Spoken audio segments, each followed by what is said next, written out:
C'est à l'occasion de ce podcast, diffusé vendredi, que l'ambassadeur des États-Unis en Israël a tenu des propos qui créaient 2 jours plus tard la controverse.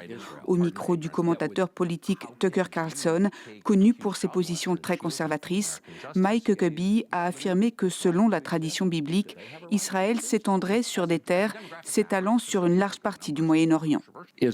Israël est une terre que Dieu a donnée par l'intermédiaire d'Abraham à un peuple qu'il a choisi. C'était un peuple, une terre et une intention. Et on peut considérer cela de cette façon.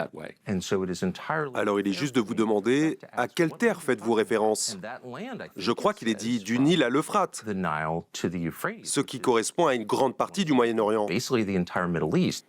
Ce serait bien s'il prenait tout ça.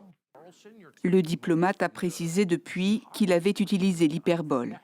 Ces propos ont été condamnés par l'autorité palestinienne, mais aussi par une quinzaine de pays et organisations du monde arabe et musulman.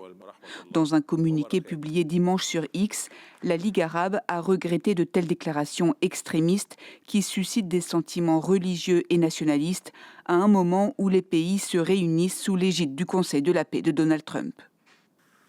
Ancien pasteur évangélique, Mike Huckabee a été nommé ambassadeur par Donald Trump en 2025.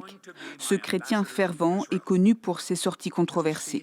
Il avait notamment estimé fin juillet que la reconnaissance par la France et le Royaume-Uni de l'État de Palestine équivalait à donner la victoire aux nazis après la Seconde Guerre mondiale. Les propos controversés du diplomate interviennent une semaine après qu'Israël a élargi ses pouvoirs en Cisjordanie dans des zones administrées par l'autorité palestinienne. Cette série de mesures a été portée notamment par les ministres d'extrême droite au sein du gouvernement de Benyamin Netanyahou. Un nouveau coup dur porté à la solution à 2 États.